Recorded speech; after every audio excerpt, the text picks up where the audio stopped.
सद्गुरुदेव की जय। सद्गुरुदेव ने कहा कि आध्यात्म क्या है, आध्यात्मिकता क्या है, आध्यात्म का जीवन में होना कितनी अच्छी बात हो सकती है। यह जानने का प्रयास करें कि आप वास्तव में कौन हैं। आध्यात्मिक पथ का उद्देश्य आपके वास्तविक स्वरूप की समझ प्रदान करता है। आप शरीर, मन या बुद्धि नहीं हैं। आप नित्य, शाश्वत, दिव्य, शुद्ध स्वरूप है। धन्य वही है जिन्होंने अपनी कामनाओं पर विराम लगाया है, अर्थात वो प्राणी जिनकी मनोवृत्तियां भौतिक प्रपंचों, बौद्धिक विभ्रमों से मुक्त होकर आत्म जागरण के लिए तत्पर है। सही अर्थों में उन्हीं का जीवन धन्य है। आध्यात्मिक अंतःकरण का निर्माण कर मनुष्य असीम सामर्थ्य और अनंत ऊर्जा का अधिकारी बन जाता है, बन सकता है। आध्यात्मिक यात्रा स्वभाव की यात्रा है। शुभता, दिव्यता और जीवन सिद्धि के संपूर्ण सूत्र आध्यात्म में ही समाहित है। आध्यात्म स्वभाव की यात्रा है। मनुष्य सत्ता में विद्यमान सनातन महासत्ता सर्वत्र चित्त घन पूर्ण परमानंद स्वरूप है। यह विश्वरूपा प्रकृति उसी का ही एक धर्म परिणाम है। सनातन का धर्म परिणाम सनातन होता है। परम सब प्रकार से पूर्ण है, अतः उसमें कुछ भी अपूर्णता नहीं। इस सत्य का अनावरण है आध्यात्म। हमारी संस्कृति की जड़ें ही अध्यात्म हैं। मनुष्य जीवन ईश्वरीय उपहार है, अतः अपने वास्तविक स्वरूप को पहचानना, उसका बोध और जीवन के प्रयोजन की पूर्ति ही जीवन का लक्ष्य हो, यही परम पुरुषार्थ है।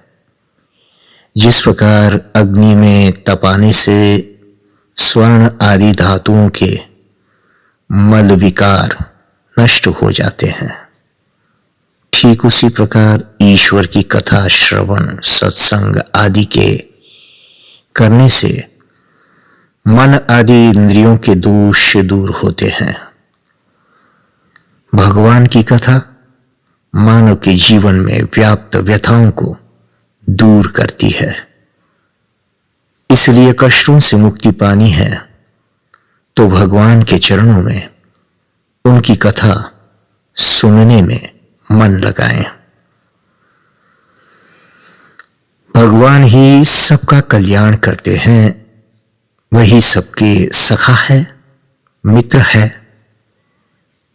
साधक वो जो अपने भीतर विचारों की कोख तैयार करे और प्रतिदिन स्वस्थ विचारों को जन्म दे। उन्होंने कहा, गुरुदेव ने कहा कि माता गर्भ के समय जैसे विचार मन में लाती है, वैसे ही विचार संतान के हो जाते हैं। इसलिए सदैव ऊंचा विचार और ऐश्वर्य भक्ति में लीन रहना चाहिए। उन्होंने ध्रुव चरित्र की कथा में कहा कि ध्रुव बचपन से ही भक्ति भाव में लगे रहें। मनुष्य को अपनी संतान में भागवत एवं प्रभु के प्रति भक्ति भाव रखना सिखाना चाहिए। भागवत कथा मनुष्य की समस्त व्यथा का नाश करती है। शर्त है कि हम सच्चे मन से इस मोक्षदायिनी कथा को सुने, फिर मनन करें और सद्गुणों को अपने जीवन में धारण करें। भागवत कथा 5वां वेद है और साक्षात परमात्मा का रूप है। इस संसार के कण कण में प्रभु विराजमान है। उसे पाना तो सत्कर्म करें, सत्संग में भाग लें, सुमिरन करें। भागवत कथा सुनने से भगवान के चरणों में प्रीति तो बढ़ती ही है, उसके साथ साथ भागवत भक्ति की भी प्राप्ति होती है। इसलिए भगवान की कथा का श्रवण करते रहना चाहिए। भगवान की भक्ति से ही मनुष्यता की प्राप्ति होती है। इसलिए भागवत कथा में मनुष्य जीवन को सफल करने की शक्ति है और इसके श्रवण से हम पाप मुक्त होते हैं। श्रीमद् भगवत गीता को आध्यात्म दीप कहा गया है, इसलिए फलश्रुति ही आध्यात्म है। इसकी फलश्रुति ही आध्यात्म है। अध्यात्म का अर्थ है अपने भीतर के चेतन तत्व को जानना और दर्शन करना, अर्थात अपने आप के बारे में जानना या आत्म प्रज्ञ होना। गीता के 8वें अध्याय में अपने स्वरूप अर्थात जीवात्मा को आध्यात्म कहा है। परमं स्वभावो अध्यात्ममुच्यते। आत्मा परमात्मा का अंश है, यह तो सर्वविदित है। अध्यात्म की अनुभूति सभी प्राणियों में समान रूप से निरंतर होती रहती है। स्वयं की खोज तो सभी कर रहे हैं, परोक्ष व अपरोक्ष रूप से। परमात्मा के असीम प्रेम की एक बूंद मानव में पाई जाती है, जिसके कारण हम उनसे संयुक्त होते हैं। किंतु कुछ समय बाद इसका लोप हो जाता है और हम निराश हो जाते हैं। परमात्मा परम दयालु है, जो हमारे छोटे से छोटे प्रयास से द्रवीभूत हो जाते हैं। अध्यात्म अपने स्वभाव में लौटने की यात्रा का नाम है, जहां शांति, आनंद और स्थायी समाधान है। अध्यात्म भीतर की ऊर्जा को, स्वयं की आग को जगाता है। यह बताता है कि कैसे विषम और प्रतिकूल परिस्थितियों में बड़ा बना जाए। स्वयं का बाहरी विकास विज्ञान है और भीतरी विकास आध्यात्म है।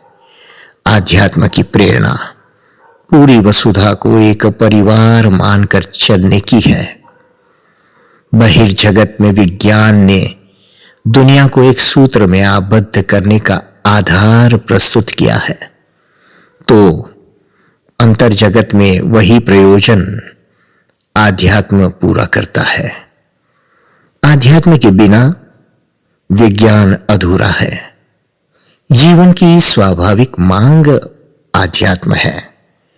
जब उसकी पूर्ति होने लगती है, तब सहसा प्रसन्नता, आनंद, उल्लास, जीवन में धन्यता, उत्सव, धर्मिता, स्थायित्व, प्रसन्नता आदि अनुभूत होने लगती है, जिसके आने पर भ्रम, भय नहीं रहता, शोक नहीं रहता, फिर द्वंद्व भी कहां रह सकता है।